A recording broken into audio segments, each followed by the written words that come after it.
नमस्ते, आप सभी का स्वागत है आज के इस कार्यक्रम में। हमारे साथ जुड़ गए हैं डॉक्टर विक्रम सिंह जी, जो कि पूर्व डीजी पुलिस हैं उत्तर प्रदेश के और वर्तमान में चांसलर हैं नोएडा इंटरनेशनल यूनिवर्सिटी के।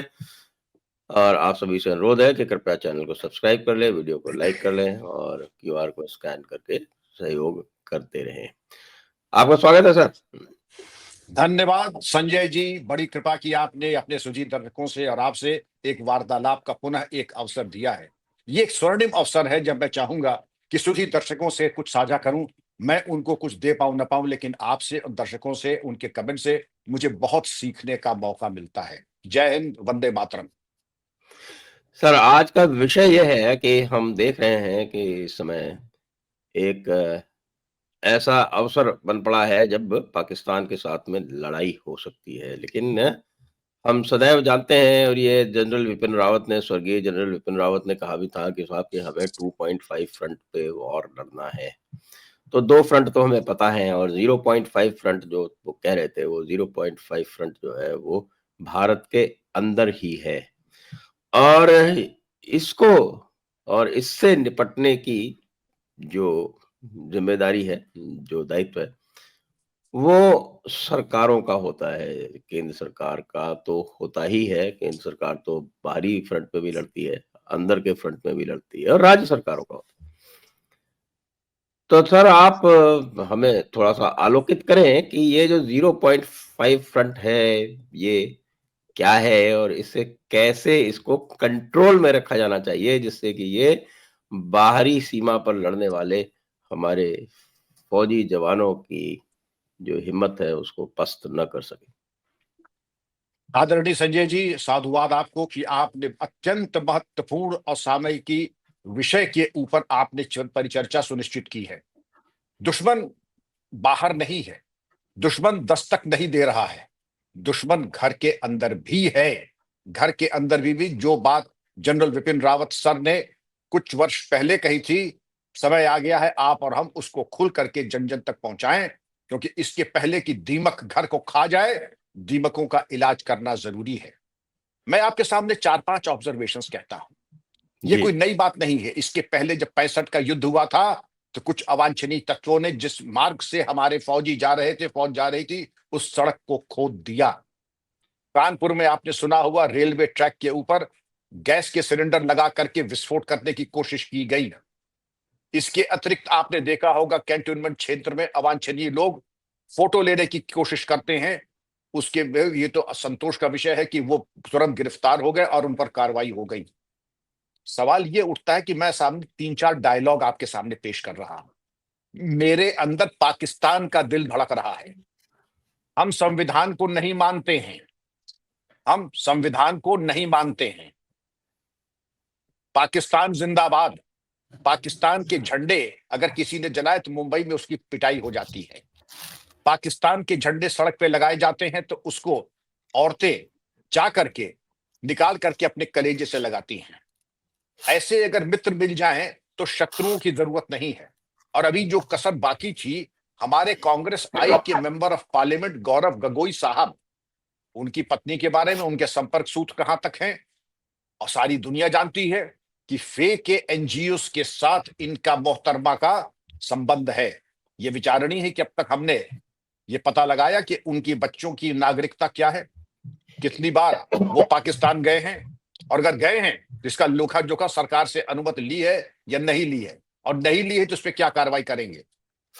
आप याद करें, सर्विस के दौरान आपके पास एक थाने के मुआयने में आप जाते हैं, एक रजिस्टर रहता था बड़ा महत्वपूर्ण, लापता पाक नागरिक। याद होगा आपको। जी, लापता जी। पाक नागरिक वो होता था कि जो भी पाकिस्तान से आया है और भूमिगत हो गया है, उसकी पूछताछ की जाती है। आज की तारीख में जिस भयावह स्थिति में मालूम पड़ा कि 25,000 महिलाएं केवल पंजाब से गईं और 5-5 बच्चे लेकर के आई, तो 85 लाख बच्चे ऐसे हैं जो कि जिनकी पैदाइश का कारण पाकिस्तान है, लेकिन आपकी छाती पे, हमारी छाती पे, देश की छाती पे मूंग दलेंगे। यही क्या कम था कि ऑस्ट्रेलिया जहां पर आप हैं, उसकी पूरी महाद्वीप की जनसंख्या भारत पाल रही है नाजायज बांग्लादेशियों के रूप में। इसके अलावा रोहिंग्या की संख्या जो कभी 15,000 बताई जाती थी, आज पार्लियामेंट में बताया गया कि 40,000 है। आप देख सकते हैं कि हर शाख पे उल्लू बैठा है, अंजाम गुलिस्ता क्या होगा। और मुसीबत यह है कि उन उल्लुओं को लोग कह रहे हैं कि नहीं नहीं नहीं नहीं, ये उल्लू थोड़े ही हैं, ये मोर हैं, पूजनीय है, वोट बैंक है। क्योंकि ये कमाऊ पूत वो है जो हमें निर्वाचन में, इलेक्शन में जितवाते हैं। इनके ऊपर आके बोलने की हिम्मत कैसे हुई? और आतंकवादियों का कोई धर्म थोड़ी होता है। संजय जी, मैं कुछ कटु बातें कहने जा रहा हूं, जरा गौर से सुने। जी। उनका धर्म हो ना हो, लेकिन हमारा धर्म है, आपका धर्म है। इनको मिट्टी में मिलाना हमारा धर्म है। इनके और इनके स्त्रोतों को मिट्टी में मिलाना, खोद के गाड़ देना, ये हमारा धर्म है। और अगर इससे कोई असहमत हो तो हमें बता दे। कार्रवाई नंबर 2, पहले मैं खतरे को थोड़ा और आगाह कर दूंगा आपको। आपके पास 1.5 लाख किलोमीटर सड़कें हैं, 1,30,000 किलोमीटर रेल ट्रैक्स हैं, 36 लाख किलोमीटर ऑप्टिक फाइबर है, 1,35,000 के करीब आपके हाई टेंशन इलेक्ट्रिक वायर्स है। नहीं, इनकी संख्या 44,000 किलोमीटर। तो ऑयल एंड नेचुरल गैस की 44,000 किलोमीटर ऑयल और नेचुरल गैस की पाइपलाइंस हैं। ये देश की लाइफलाइन है संजय जी, और इसके पहले भी इन पर आक्रमण हुआ था। अब आपके प्रश्न के ऊपर हम क्या कर सकते हैं और हमें क्या करना चाहिए।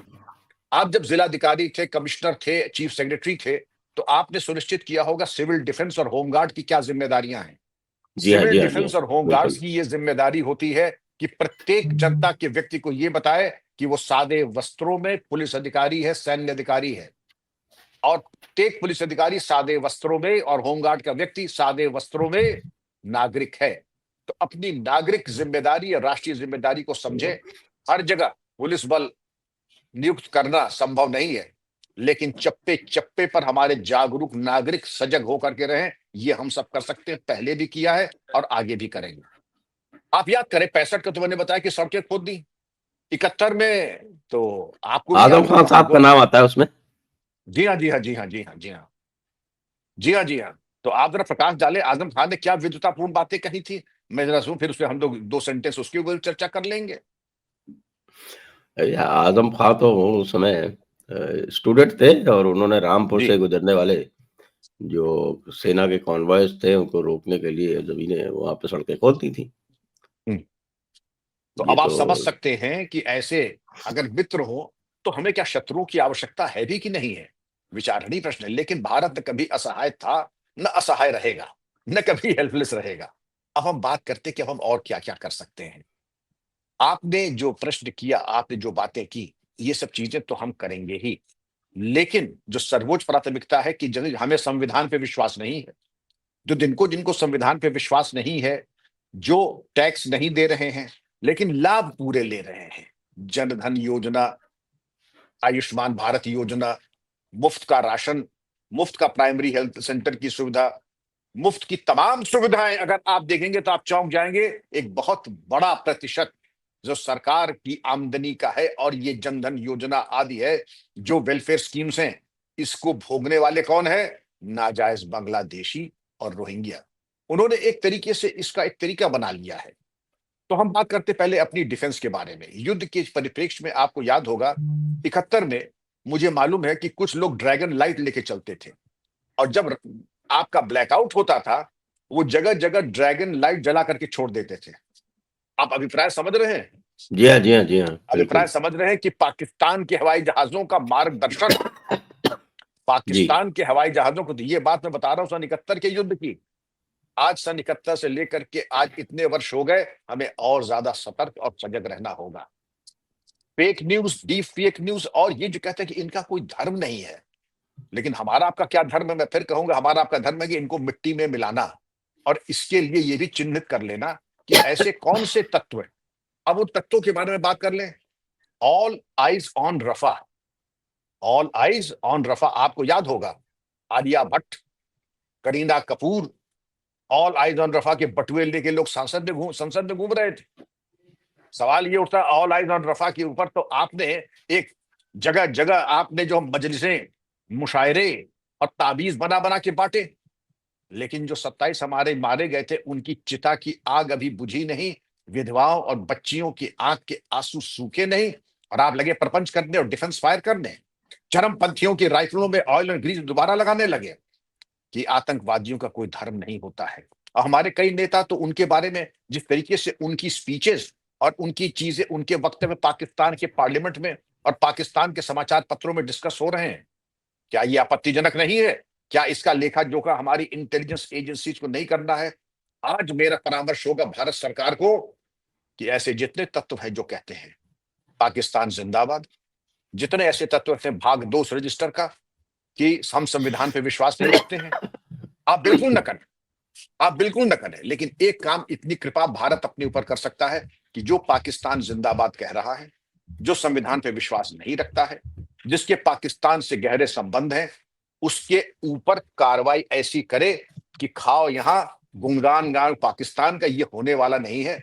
इनके रजिस्टर बना करके और फिर जब पुलिस आ जाती है अपने पे, तो ये आप जान के चलिए संजय जी कि पुलिस फिर यही नहीं पूछेगी आपका परिवार उसमें कितने पाकिस्तानी रिश्तेदार हैं, आपके कितने बच्चे पाकिस्तान में ब्याहे हैं, कितने आप पाकिस्तान की लड़के लड़कियां आपके यहाँ ब्याहे हैं। इन तमाम चीजों की फैमिली ट्री बनेगी। और आपकी एक चीज मैं और बताऊंगा जिसको कहते हैं suspicious activity reporting system, SARS. SARS क्या होता है आप बेहतर जानते हैं। अमेरिकन इंटेलिजेंस एजेंसी करती सस्पिशियस एक्टिविटी रिपोर्टिंग सिस्टम। अगर आपने एक बार कह दिया पाकिस्तान जिंदाबाद या पाकिस्तान का झंडा लहराया या आपने कह दिया कि हमें संविधान पर विश्वास नहीं है, तो आपकी कैटेगरीज बन जाती हैं। और उन कैटेगरीज के बाद आपकी ग्रेडिंग के बाद पुलिस आपकी छाती पे चढ़ करके आपसे सच निकलवा लेती है। तो मैं समझता हूं इसकी एक एक्शन प्लान बन जाना चाहिए, क्योंकि अभी तक क्या है 4 स्टेट्स ऐसे जहां पर यह कार्रवाई शायद कदाचित संभव आज ना हो, जिसमें सबसे पहले मैं कहूंगा आप समझ सकते हैं पश्चिम बंगाल। जी जी जी। और ऐसे ही जो तुष्टिकरण वाले जो स्टेट्स हैं, कर्नाटक भी उसमें नंबर 2 है। और भी 1-2 स्टेट्स हैं जिनके बारे में मैं कहना चाहूंगा, उसके बारे में भारत सरकार को चाहिए, ये कंपलसरी है कि जो लोग पाकिस्तान जिंदाबाद, हम संविधान पर विश्वास नहीं रखते हैं, पाकिस्तान के झंडे लहराते हैं, उनका लेखा जोखा। और इसके साथ ही आप जब लेखा जोखा कर ले तो criminal antecedent suspicious activity reporting system, Sanjay ji आप जान के चौंक जाएंगे कि आपको दिखाई ये पड़ेगा कि जो पहले आज से 25 साल पहले 30 साल पहले जिनकी कोई हैसियत नहीं थी, जो झुग्गी झोपड़ियों में रहते थे, पंचर जोड़ते थे, आज उनकी मल्टी स्टोरीड कॉम्प्लेक्सेस है, रियल एस्टेट एजेंट है। जैसे आपने पश्चिम बंगाल में कई एमएलए एमपीज को देखा होगा कि बिना किसी औकात के, बिना किसी हैसियत के आज एमएलए और एमपी बने बैठे हैं। जिनको होना चाहिए था जेल की सलाख के पीछे, वो एमएलए एमपी बने बैठे हैं। तो कुछ तो देश को करना होगा सस्पिशियस एक्टिविटी रिपोर्टिंग सिस्टम के अंतर्गत, इंटेलिजेंस शेयरिंग के साथ साथ। और अगर आप देखेंगे जैसे उत्तर प्रदेश में जो नेक्सस बन गया था लेकिन वो तोड़ दिया योगी जी ने, बिहार में शहाबुद्दीन, उत्तर प्रदेश में गाजीपुर में मुख्तार अंसारी, प्रयागराज में अतीक और अशरफ, ये पूरा इंडो नेपाल बॉर्डर कवर करके जिस तरीके से ये जो 0.5 फ्रंट तैयार किया, वहां मदरसों और मस्जिदों का जंजाल बनाया। मैं ये कहूंगा कि इंडो नेपाल बॉर्डर पे ये जो मंदिर मस्जिद है देखना पड़ेगा वाकई पूजा स्थल है या कमांड एंड कंट्रोल सेंटर्स हैं, कि विस्थापित लोग आए पहले यहाँ शरण लें, ब्रीफिंग डीब्रीफिंग हो, उनको स्थानीय वेशभूषा बोलचाल सिखाई जाए, यहाँ के उनको आपको आधार कार्ड आदि उपलब्ध कराए जाए, वोटर्स आईडी उपलब्ध कराई जाए। इन तमाम कमांड सेंटर्स के ऊपर चलना चाहिए बुलडोजर। अब देश कुर्बानी मांग रहा है संजय जी। अब ये कोई सॉफ्ट ऑप्शंस, ये कोई आप समझे कि आप लाल दवा लगा करके ये बैंडेड लगा के इलाज कर देंगे, वो समय बहुत पहले चला गया। अब आप पूछेंगे ये पहले क्यों नहीं किया गया? पहले कैसे हो जाए जब हम आकंठ स्वार्थ सिद्ध में डूबे हुए हैं, आकंठ हम इस तरीके से डूबे हुए हैं कि हमको नेताजी सुभाष चंद्र बोस ने कहा आई मे विन और lose, my country should not lose. आज का हमारा नेता क्या कहता है? The country can go to hell, the country can go to hell, I must continue to win. Netaji ने कहा था तुम मुझे खून दो, मैं तुम्हें आजादी दूंगा। ये नेता जो है कहते हैं तुम मुझे वोट दो, खून तो मैं ले ही लूंगा, ये तो मेरा जन्मसिद्ध अधिकार है। तो संजय जी मैं आपके सामने 2 बड़े भयावह दृष्टांत पेश करूंगा जिसको सुन करके आप चौंक जाएंगे। और ब्लड प्रेशर की दवा, उत्तराखंड क्या है? उत्तराखंड देवभूमि है। मैं वहां एसएसपी 3 साल रहा हूं नैनीताल का। उस पवित्र भूमि पर जो पाप हुआ है, आप कभी ट्रेन से हम लोग जाते थे, उसको हम कहते थे Kathgodam express, Nainital express. Nainital express, Kathgodam express Lucknow से चलती थी। क्या दिव्य ट्रेन थी। वुड पैनलिंग के आपके होते थे, एसी के कंपार्टमेंट, दोनों तरफ हरी भरी घाटियां, वादियां, और आपको खेत खलिहान तराई के दिखाई पड़ते थे। आज मैं चाहूंगा एक बार आप उस ट्रेन से सफर करें, समय बर्बाद होगा, शताब्दी से दोनों तरफ नाजायज बांग्लादेशी लाखों की तादाद में आकर के बसाया। किसने बसाया? तत्कालीन वहां के एमएलए ने, जो चाहती थी, इशारा मैं इसीलिए कर रहा हूं कि एक वोट बैंक हो जाए जिससे कि 7 पुश्तों का इंतजाम हो जाए। और आज वो जगह आप पहचान नहीं सकते हैं कि ये वही जगह है जो कि देवभूमि थी। ये आपने मिनी बांग्लादेश और पाकिस्तान क्रिएट कर दिया है। इंदिरा आपने वो हृदय। पाप किया। अ, आप बहुत बहुत ज़हीन हैं, आप बहुत शार्प हैं। और वो बसाने में कहते हैं हमारा कोई योगदान नहीं, तो वहां ब्लॉक ऑफिस कैसे बन गए, प्राइमरी हेल्थ सेंटर कैसे बन गए, स्कूल्स प्राइमरी कैसे बन गए, तमाम सरकारी सुविधाएं, ओवरहेड वाटर टैंक कैसे बन गए, पानी की सप्लाई, बिजली की सप्लाई कैसे हो गई।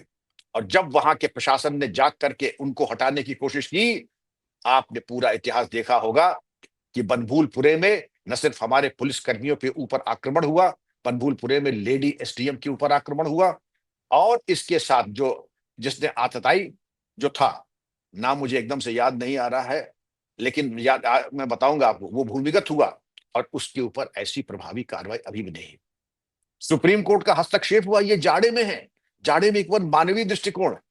तो संजय जी, मैं जानना चाहूंगा कि मां भारती के, हमारे आपके, उत्तराखंड की भोली भाली जनता के कोई मानवाधिकार है या नहीं है?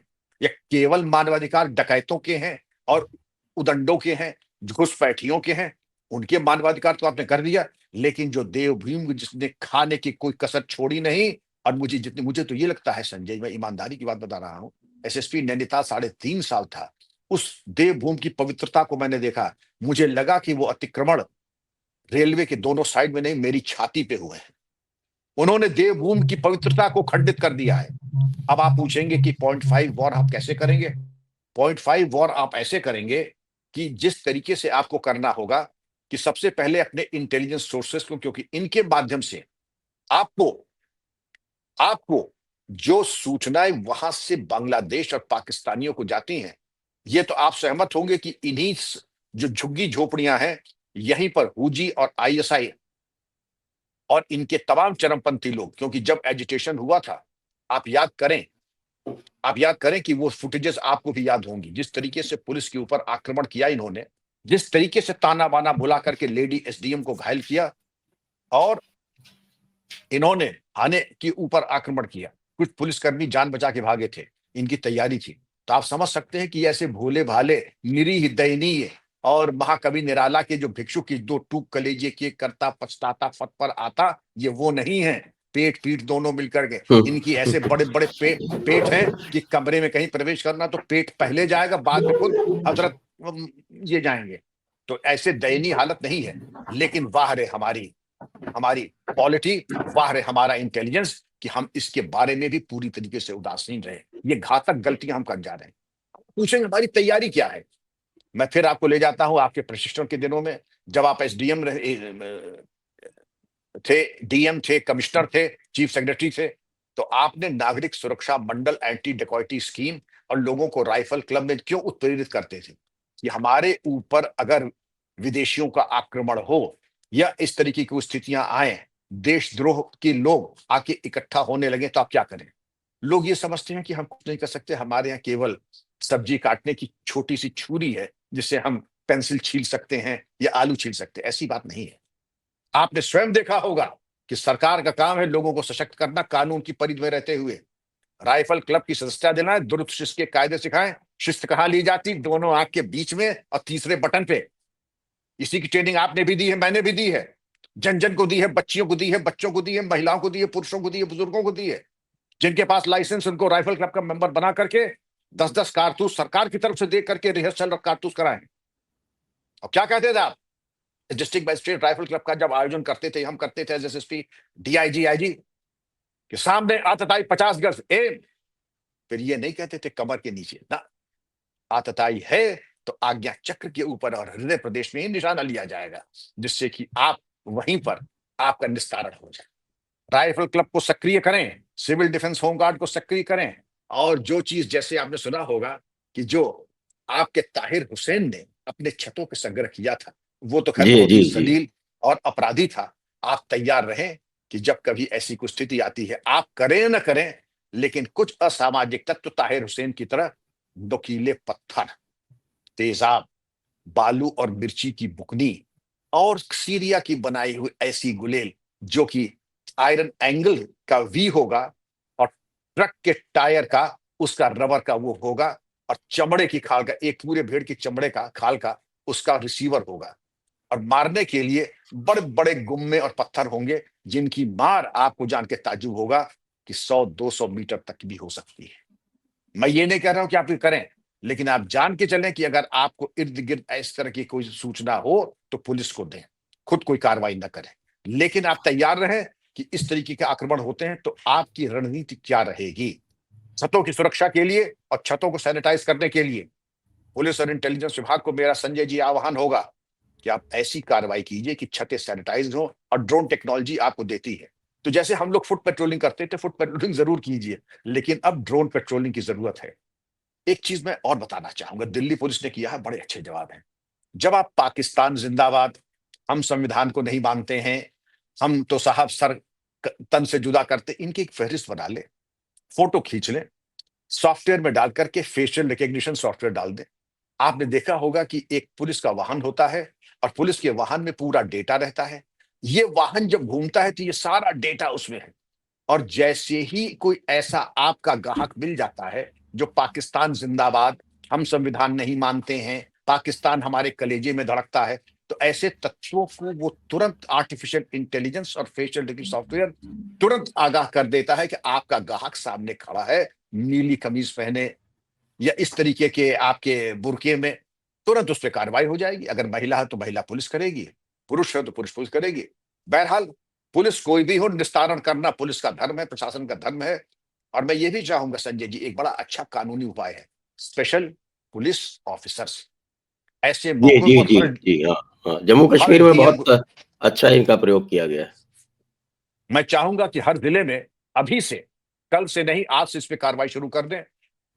आपके एसओ से, एसडीएम से, डिप्टी एसपी से रिपोर्ट लेकर के शहर के चुने हुए मोअज़्ज़िज़ लोगों को स्पेशल पुलिस ऑफिसर्स बनाए, जो अपने क्षेत्र की पूरी जिम्मेदारी और अभिसूचना आदि की कार्रवाई करके ये सुनिश्चित करें कि अगर ऐसा कोई तत्व आया है, पाकिस्तान जिंदाबाद, पाकिस्तान का झंडा लगाए, पाकिस्तानी फिल्में रोज सुने। अब मैं आपको बता रहा हूं, इसकी छोटी छोटी स्पार्किंग जो होती है, आप जा रहे हैं सब पाकिस्तान फिल्मों को गीत बन रहा, कोई बुराई नहीं है, लेकिन आपको क्या है कि भारत में, क्या हमारे फिल्म इंडस्ट्री में कोई कमी है कि आपके यहाँ कोई बर्थडे पार्टी हो, कोई शादी हो, कोई वलीमा हो, तो बजेंगे गाने पाकिस्तानी फिल्मों के, गोश्त एक खास प्रकार का गोमांस सर्व होगा। तो ये सब चीजें ऐसी हैं, जब प्रतिबंधित है गोमांस, तो गोमांस सर्व करने का कोई औचित्य नहीं है। लेकिन अगर हमने एक कमर कसी ली है, ठान ही ली है कि हम ऐसी बातें करेंगे जो कि फिरका परस्त हैं और जो कि सांप्रदायिक तनाव फैलाती है, तो संजय जी, शासन प्रशासन को पहले ही प्रीएम्प्टिव उनका डेटाबेस तैयार करना चाहिए। डेटाबेस तैयार करने के बाद मैं ये नहीं कहूंगा कि तुरंत कार्रवाई कर ले, लेकिन मैं ये जरूर कहूंगा संजय जी कि उनको पूछिए, उनका सीटी स्कैन और एमआरआई जरूर कर ले।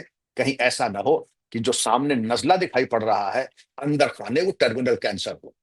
इसलिए ये जरूरी है, क्योंकि डीएमएसएसपी एक हितैषी होने के साथ साथ, वरिष्ठ राजकीय अधिकारी होने के साथ साथ एक फ्रेंड फिलोसफर गाइड भी है, और आपके हक में जो अच्छा है वो इलाज होगा बड़ा माकूल आपका, और ऐसा इलाज होगा कि आपका परिवार भी दुआ देगा, खानदान दुआ देगा, भारत सरकार को, शासन प्रशासन को, और वहां के डीएम एसएसपी को, क्या इलाज किया आपने, और बिल्कुल मुफ्त इलाज हुआ। एक इसमें आपको ध्यान होगा कि जब 9/11 हुआ था यूनाइटेड स्टेट्स में, तो उसके बाद फिर वो वहाँ पे एक पैट्रियट एक्ट करके एक एक्ट लाए थे। जी जी जी। और वो जो पैट्रियट एक्ट था, उसने कई चीज़ें, जैसे उसमें एनहांस्ड सर्वेलेंस और access to records, enhanced penalties, changes to immigration other laws, ये सारी चीज़ें जो थी वो उसके पैट्रियट एक्ट के अंतर्गत आई थी। और उसके बाद से प उस प्रकार का, या उस प्रकार का तो छोड़िए, उससे लगभग कोई भी वहाँ पे टेररिस्ट एक्ट नहीं हुआ है। तो ये भारत में भी लाया जाना चाहिए। बिल्कुल लाना चाहिए। पेट्रियट एक्ट बहुत ही कामयाब और सुविचारित एक्ट है, जिसने अमेरिका के ऊपर तो कृपा की, लेकिन इसके अनुरूप जब हम लोगों ने कुछ लाने की कोशिश की थी, यूपी कोका जिसको तो वो तथाकथित राजनीतिक कंपल्शन आप समझ सकते थे, मकोका का सीधा ऑल्टरनेटिव हम लोग लाए हुँ, थे। हुँ, हम लोग, मैंने ही ड्राफ्ट किया था यूपी कोका, हुँ, मकोका के तर्ज पर, और उसमें यही सब सारी चीजें पेट्रियट एक्ट की। लेकिन एक लोकप्रिय सरकार होने के बावजूद, इच्छा शक्ति होने के बावजूद, तुष्टीकरण के चलते यूपी कोका कोका कोला हो गया, वो बन नहीं पाया, पास नहीं हो पाया। लेकिन आपकी जो बात है, पेट्रियट एक्ट की लेकिन तर्ज ये पे अब क्या, अभी तो शायद हो गया है ना अब? नहीं यूएपीए है उसके, देखिए तो मैं इसको एक्सप्लेन करूंगा। लॉ में, हमारे भारतीय न्याय संहिता में, यूएपीए में ऐसे तमाम प्राविधान है कि उन सबका समावेश ये हमारे एक्ट में हो चुका है। यहां तक कि मकोका का समावेश भारतीय न्याय संहिता में हो चुका है। और इसके अलावा अगर रासुका भी आप लगा ले, रासुका में तो बड़े वाइड स्प्रेड है कि वहां पे एसेंशियल सर्विसेज। अब एसेंशियल सर्विस क्या है? एक आदमी ट्रेन जा रही है, गार्ड ने हरी झंडी दिखाई, उसने झंडी छीन ली, उनको हो गया एनएसए में पाबंद हो गए। तो उनका भाई ये इतने छोटे से जुर्म में एनएसए का जी नहीं। ट्रेन एक एसेंशियल सर्विस है, गार्ड की हरी झंडी, उसको मार्ग को आपने अवरुद्ध किया, एसेंशियल सर्विस को अवरुद्ध किया, इसलिए एसेंशियल सर्विस के सब क्लॉज 3 के अंतर्गत एनएसए में पाबंद हो गए। तो संजय जी, कानून की एक तो जानकारी हो।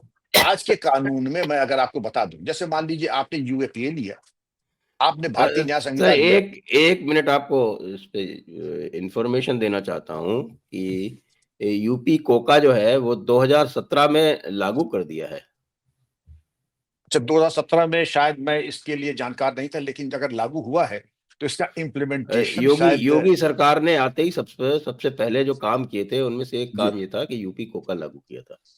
चलिए ये तो बड़ी खुशखबरी दी आपने, अच्छा, और लेकिन ये जो आप जो देखते हैं ना इनकी जो कुर्की-वुर्की हुआ जो करती है, सब कुर्की कर लेते हैं, तो वो कुर्की यूपी कोका में ही हो रही है। जी, ये तो खैर खुशखबरी दी आपने, लेकिन मैं तो ये बताऊंगा, क्योंकि जो काम मैं ये कहूंगा कि जो काम मैं नहीं कर पाया और उसके क्यों नहीं कर पाया वो कारण आपके सामने है। तो जाहिर है कि उस यूपी कोका में ड्राफ्ट में कुछ तो मेरिट होगा कि योगी सरकार ने आते ही उसको लागू कर दिया। सवाल ये उठता है कि भले ही मेरे रिटायरमेंट के 7 वर्ष बाद लागू हुआ, लेकिन मुझे संतोष है कि जिस एक्ट को ड्राफ्ट करने में थिंक टैंक और तमाम चीजों का समावेश किया गया, तो मैं समझता हूं यूपी कोका अगर उसी रूप में है, उसी रूप में लागू किया गया है, तो उसके अनुरूप और भी सारे स्टेट्स इसके अंतर्गत कार्रवाई करें। गुज कोका भी हुआ करता था, गुज कोका तो लागू हो चुका था गुजरात में, मकोका महाराष्ट्र में लागू हो चुका है। यूपी कोका अगर आ गया तो इसी की तर्ज पे बाकी लोग, क्योंकि इसमें इंट्रोगेशन, रिमांड, कुर्की, डिटेंशन के बड़े बृहद अधिकार दिए गए हैं। और अगर ये लागू हो गया है तो शायद उत्तर प्रदेश की जो कानून व्यवस्था है उसको इतनी भली भांति अगर इंप्लीमेंट हो रही है, तो मुझे इससे मुझको सबसे ज्यादा खुशी हो रही है कि जिस चीज पे इतना कार्य करके मैं लागू नहीं करवा पाया, आज हो गया। तो योगी सरकार को साधुवाद कि उनके द्वारा ये लागू कर दिया गया। और योगी सरकार और भी ये जो आपने सबसे आरंभ में बोला था कि ये जो सारे जो इल्लीगल मदरसे और मस्जिद इत्यादि हैं, तो अभी बड़ा वृहत कार्यक्रम नेपाल सीमा पर योगी सरकार ने चलाया हुआ है कि इल्लीगल मदरसे और इल्लीगल मस्जिदें इत्यादि जो हैं, उनको सबको डिमोलिश कर रहे हैं। अच्छी बात है, क्योंकि योगी जी का जैसे ओपनिंग प्रियम्बल रिमार्क है, लातों के भूत बातों से नहीं मानते हैं। लातों के भूत बातों से नहीं मानते। अभी हम लोग अनुरोध, अनुनय, विनय, समाधान, अमन की आशा, इन तर्ज पे काम कर रहे थे। हुँ, योगी हुँ, जी हुँ। ने देख लिया जब 75 साल में कुछ नहीं हुआ तो अब क्या हो जाएगा, तो अब कुछ कर लो। अरे उन्होंने पहले ही कहा, करबलाए की जमीन पे हजरत हुसैन का कत्ल क्या योगी जी ने किया था या आरएसएस ने किया था? इनका कत्ल किसने किया था? आप समझ जाइए, ये चीज आज की थोड़ी ही है, या उत्तर हुँ, प्रदेश की, है हुँ, भारत की थोड़ी ही है। तो हुँ। अगर जमीन मैदान करबला में इमाम हुसैन का कत्ल जिसने किया था, वही जो जिहादी जेनोसाइड है, उसके लिए अगर योगी जी ने समस्त मदरसों के ऊपर, समस्त जगहों पर अगर कार्रवाई कर रहे हैं, तो ये भी एक हर केवल उत्तर प्रदेश में नहीं, हर जगह। मैंने आपसे पहले कहा था कि ये चीज जो है आईएसआई की 30 साल प्रोग्राम के अंतर्गत इंडो नेपाल बॉर्डर पर यूपी नेपाल पे नाजायज मदरसे और मस्जिदें बनाए, और पैसा कहां से आएगा? मिडिल ईस्ट से पैसा आएगा, जक़ात का पैसा आएगा। और उसके अनुरूप इनको बनाते हैं कमांड सेंटर, कईयों को कमांड सेंटर बनाते हैं कि वहां लाओ, रखो, ब्रेन वॉश करो, डॉक्यूमेंट्स दो और उनको आगे बढ़ा दो। लेकिन आपके पहली बात पेट्रियट एक्ट और उसकी खूबसूरती। पेट्रियट एक्ट क्योंकि वो स्टेज बहुत पहले चली गई जब आप प्लेसिबो दें या आप कोई ऐसी चीज दे दें, लाल दवा लगा दे, बैंडेड लगा दे। ये चीज अब आ गई है कि बिल्कुल सुपर स्पेशलिटी सेंटर में जाके, जिसको मैं कहूंगा स्पेशल लॉस के अंतर्गत ऐसी कार्रवाई हो जो कि दोबारा कोई कोशिश भी न करे संजय जी। क्योंकि अगर हम ये नहीं करेंगे तो बहुत देर हो जाएगी और दीमक का कंट्रोल हमारे पास विकल्प है, या तो दीमक को हम ऐसी अनुमति दे दें कि हमारे घर को तबाह कर दे। अभी दीमक लगना शुरू हुआ है तो उस दीमक का निस्तारण पेस्ट कंट्रोल के जरिए, और जो सबसे कारगर पेस्ट कंट्रोल हो जिसको मैं कहूंगा कि लॉ और एनफोर्समेंट, इन दोनों के जरिए इसके बारे में कार्रवाई की जाए। एक आजकल जो है एक्टिविज्म जो बहुत ज्यादा चलता है, वो एक्टिविज्म ऐसा दिखता है कि जो जेन्युइन एक्शंस होते हैं सरकार के, उनको डिफीट करने में काम में लाया जाता है। अभी 2 किस्से तो अभी आ गए, आपने देखा होगा कि वो फॉर्च्यूनेटली सुप्रीम कोर्ट ने दोनों रिजेक्ट कर दिए। एक तो ये था कि साहब के स्पाईवेयर ना यूज़ किया जाए किसी के भी हम्म ऊपर। हम्म कोर्ट हम्म ने कहा कि साहब अच्छा टेररिस्ट पे भी नहीं यूज़ किया जाए। तो हम्म हम्म हम्म तो उन्होंने उसको प्रोटेक्ट कर दिया, नहीं टेररिस्ट पे तो यूज़ किया जाएगा स्पाईवेयर, क्यों नहीं किया जाएगा। आज का किस्सा है, आज पहुंच गए कि साहब की जो पहलगाम की इंसिडेंट है, इसको किसी रिटायर्ड एससी जज से इन्वेस्टिगेट कराया जाए। कोर्ट ने झाड़ लगा दी कि इन्वेस्टिगेशन जजेस का काम है क्या, एडजुडिकेशन काम है जजेस का। तो ये भी एक टेंडेंसी है जो चीजों को डिफीट करने में। जैसे शाहीन बाग का देखिए आप, शाहीन बाग में मैं तो कहूंगा खैर सरकार की भी गलती थी। सरकार ने अपना काम जो है वो कोर्ट के भरोसे क्यों छोड़ा। जो शाहीन बाग का जो लगा था जमावड़ा, जो जैम उन्होंने सड़क को किया था, मैं तो कहता रहा हूँ भैया वो तो केवल एक एसएचओ को आपको कहना था कि भाई इसको हटा दो, और वो हटा देता। उसमें किसी और के होम मिनिस्टर के होम मिनिस्ट्री की इन्वॉल्व होने की कोई जरूरत ही नहीं थी। जी। मैं निवेदन ये करूंगा कि आप पहले देखिए शाहीन बाग। शाहीन बाग में हमने बहुत बड़ी गलती कर दी कि उसको बहुत ऊंचे स्तर पे ले गए, कि शासन स्तर के ऊपर आप पुलिस कमिश्नर भी भूल जाइए, आप डीजीपी भूल जाइए, वो शासन स्तर पे अगर निर्णय होंगे तो इसी तरीके की पंचायतें होंगी, होना हवाना कुछ नहीं होगा। आखिर आपने भी देखा होगा, अपने कैरियर मैंने भी देखा है कि जब तक कि सरफरोशी की तमन्ना अगले में ना हो, निपटाने में वक्त नहीं लगता है, निपटाने में कोई समय नहीं लगता है। आप अपने लंबे कार्यकाल में देख लें, 36 साल में क्या कभी ऐसा हुआ कि शासन प्रशासन अगर ठान ले तो किसी की मजाले आंदोलन कर ले, किसी की मजाले आंदोलन कर ले। लेकिन जब पंचायत होगी, अभी उनको ऑक्सीजन और खाने का इंतजाम करेंगे, तब होगा। तब राकेश टिकैत ऐसे लोग चले आते हैं कहने के लिए कि नहीं पाकिस्तान के किसानों, देख तुम अपनी खैरियत बना रहे हो, पाकिस्तान के किसानों के बड़े हमदर्द बन रहे हो, अपनी राजनीति अपनी चमका रहे हो। इंडस वाटर ट्रीटी अगर बंद होने के बाद ऐसे लोग, और ये जिन्होंने कहा है ना कि पेगासस जो सॉफ्टवेयर है इसका नहीं इस्तेमाल होना चाहिए, या इस तरीके की पहलगाम की जांच सुप्रीम कोर्ट करे, हम समझते हैं इनकी जांच होनी चाहिए कि इनकी जरूर इनके माइंड की वायरिंग में टेररिज्म है और इनकी सोच पाकिस्तान और जिहादी परस्त है। इनकी जांच होनी चाहिए। आपकी क्या मजबूरी है? ये तो वही है जैसे कहते हैं कि घर में चोर पकड़ा गया, नहीं चोर से कुछ पूछताछ मत कीजिए, चोर से पूछताछ मत कीजिए, उसके मानवाधिकार हैं। तो जाहिर है चोर की जो चोरी का माल है उसका हिस्सा भी तो आप खा रहे हैं, तभी तो इतनी हमदर्दी आ रही है कि चोर की पैरोकारी चट्टान की तरह खड़े होकर आप कर रहे हैं। मतलब क्या आपका राजपीड़ित तत्वों के लिए सर्विलेंस नहीं होनी चाहिए? सुप्रीम कोर्ट के जज करें, न नौ तेल होगा, ना राधा रानी के नाच होगा। 18 साल बाद हमारे जज साहब कहते हैं कि कोई स्पष्ट कोई चिन्ह नहीं मिले, मामले का पटाक्षेप किया जाता है। तो ये जो है जो इस तरीके की बातें करते हैं, कवर फायर देना, इनको कहते हैं फिफ्थ कॉलमिस्ट, और इनको कहते हैं कि पाकिस्तान पे टुकड़े पलने वाले बेशर्म पत्रकार और बेशर्म राजनेता। और कितने लोग कहते हैं कि अरे पहले तो उसको देख लेने दे, एक महाराष्ट्र का कोई एमएलए है, वो भी ऐसा बेपेंदी का लोटा सिर फ्री तरह की बात करता रहता है। और ऐसे लोगों की कमी नहीं है कि पहलगाम में दरअसल वो उनके पास टाइम था पूछने का, उनके पास टाइम था कि पूछे कि तुम्हारा धर्म क्या है। तो नेताजी आदरणीय एमएलए साहब, अगर तुम में जरा सा भी सामर्थ्य हो तो जरा पहलगाम आज चले जाओ, घूम आओ जाके, अब तो तमाम सिक्योरिटी लग गई है, नहीं जाएंगे।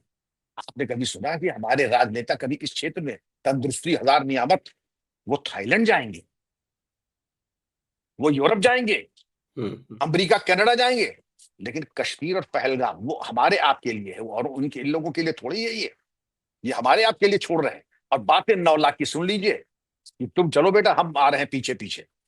ये वो लोग हैं जो कवर फायर दे रहे हैं। इनसे देश को जितने जल्दी निजात मिल जाए, और ऐसे नेताओं की भी जांच होनी चाहिए। मैं फिर यही कह रहा हूं, आपको भी ये मालूम है, मैं सिर्फ एक इशारा सांकेतिक बात कर रहा हूं जो मैंने आज तक कभी नहीं की। आपको मालूम होगा कि कुछ राजनेता, नाम लेना ठीक नहीं, कुछ राजनेता आईएसआई के पे रूल्स पे थे, कुछ राजनेता आईएसआई के पे रूल्स पे थे, और आज नहीं, ये मैं 1990s की बात बता रहा हूं। तब भी थे तो आज भी होंगे जो आईएसआई के एसेट्स हैं। तो उनकी बातें सुन लीजिए आप, इनकी उनमें से जांच कई होनी चाहिए। अल्लाह को प्यारे हो गए। जी, जी, मैं सुन नहीं पाया। मैंने उनमें से कई तो अल्लाह को प्यारे हो गए। हाँ, बात तो आप सही कर रहे हैं कि जैसे रहे करो वैसा तो हो गया। लेकिन अब इसके बारे में क्या हमको समझना नहीं चाहिए? आपने बिल्कुल सही, आपने दोनों बातें बिल्कुल सही पकड़ी। आपने बिल्कुल दोनों बातें सही पकड़ी। लेकिन ये समय आ गया है कि इन लोगों को बेनकाब करना, और आज नहीं तो कल ये बेनकाब होंगे। इनकी जो मौका परस्ती है, इनका जीवन लक्ष्य है, इसी पे आईएसआई की सोच और जिहादी जोनोसाइड के ऊपर आधारित है। संजय जी।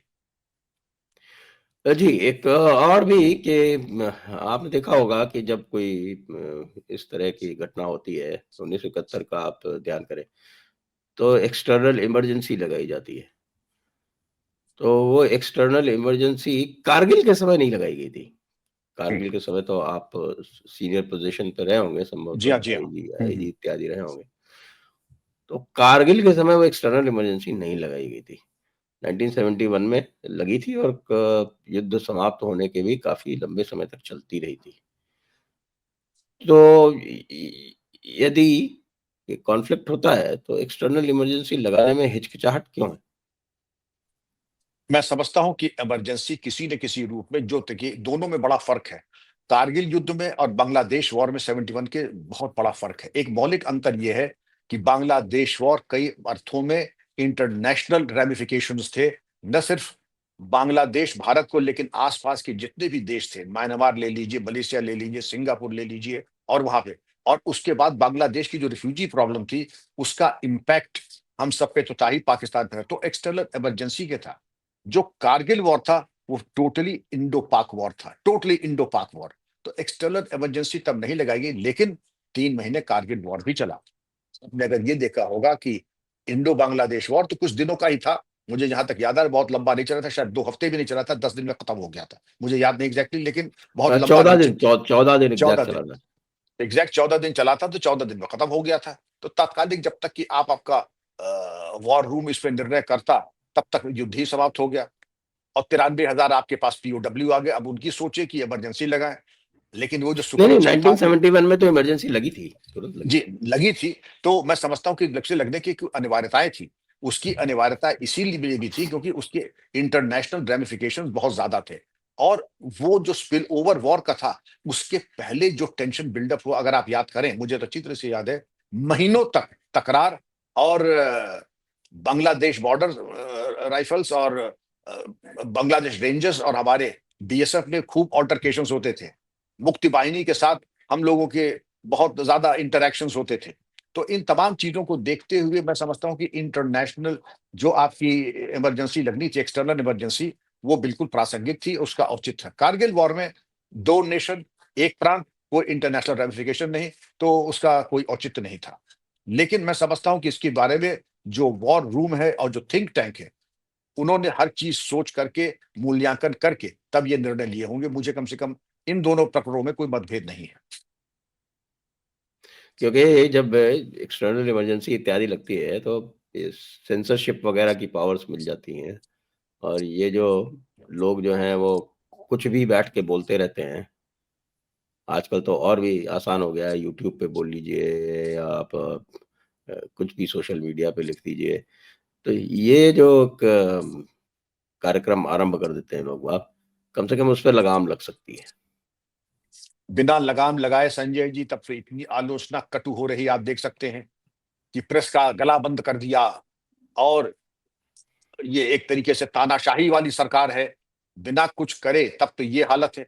कहीं अगर एक्सटर्नल इमरजेंसी लग जाएगी, तब आप डायमेंशंस और शब्द सोच सकते हैं। हिटलर शाही की पराकाष्ठा, चौथे स्तंभ का दमन, चौथे स्तंभ का जो है गला रेत, तमाम ऐसे आपके सामने जुमले आएंगे। लेकिन ये है कि अभी नहीं किया संजय जी, मैं समझता हूं ये उपयुक्त है। लेकिन आपको जान के खुशी होगी कि जैसे 16 यूट्यूबर पाकिस्तान के बैन कर दिए गए, मैं समझता हूं कि कार्रवाई तो पूरी हो रही है। भारत में भी कई यूट्यूबर जो बहुत फुदकते थे, उनका यूट्यूब अगर बैन हो गया, नाम लेना ठीक नहीं है, तो समझ सकते हैं। वो तो है। तो 4 पीएम को तो सब जानते हो, तो आप हमारे हम्म, लखनऊ के ही हैं श्रीमान जी। हम्म। अच्छा, मुझे सुखद अनुभव नहीं हुआ उसको देखने का, नाम तो थोड़ी शोहरत तो जी बनी हाँ, जी हुई हाँ, थी। वो रोज आपको बताएं और दर्शकों को भी बताएं कि किस तरह के वो डाला करते थे वो। उनका जी, एक फेवरेट, जो बिल्कुल फेवरेट पास टाइम था, वो ये था कि वो हर 15 दिन में मोदी और योगी की लड़ाई करवा देते थे और ये लिखवा देते थे कि बस योगी अब हटे तब हटे। ये काम वो कम से कम दर्जन भर बार कर चुके। उसके अरे अलावा अभी संजय जी, लेटेस्ट जी, जी, लेटेस्ट उन्होंने जी, चालू किया कि साहब अमित शाह का इस्तीफा और आपका अजीत डोभाल का इस्तीफा, जिसको देखिए उसको इस्तीफा दिलवा देते थे। और इस तरह की पता नहीं आपने देखा कि नहीं देखा, क्योंकि ट्विटर पे लोगों ने उनके जो थंबनेल बनाया करते थे, वो इकट्ठा करके डाल दिए थे कि किस तरह की वो पत्रकारिता कर रहे थे। श्वेत पत्रकारिता की अपनी मैं समझता हूं कि चैंपियनशिप में अगर होगी तो ऐसे लोगों को तो गोल्ड मेडल से ऊपर कोई अलंकरण होगा वो मिल जाएगा। लेकिन आपको मैं ये भी बता दूं, इनको एक दो कुछ मौके को मिला, कभी एयरपोर्ट पे बैठा हो खाली हो लिया। तो ऐसे ही चैनल एक साहब और है कि बहुत जबरदस्त, वो भी यूपी के ही हैं, वो भी यूट्यूबर हैं, पहले टीवी जर्नलिस्ट थे, पहले प्रिंट मीडिया में थे। वो भी इस तरीके की सनसनीखेज बातें, इनमें से एक दो लोग जो है, क्योंकि ज्योतिषियों को इन्होंने पेट्रोनाइज किया है। वैसे तो उम्मीद कहते हैं कि युवा हैं, पढ़े लिखे हैं, लेकिन ज्योतिष ऐसा जो ब्यूटी पार्लर से निकल करके लगता है ब्यूटिशियंस ने माथे पे जो ये चंदन और अलंकरण पूरा यहाँ, और उसके बाद जो अंग वस्त्र वगैरह पहना है, उनका जो ग्रह दशा है 7वें स्थान में, देखिए ये मंगल और शनि का प्रकोप है, मार्केट लग चुका है। बहुत जल्द जिन जिन के महानुभाव ने बताया था, इनका अंत समय आ चुका है और बहुत जल्द ये सब जाने वाले हैं।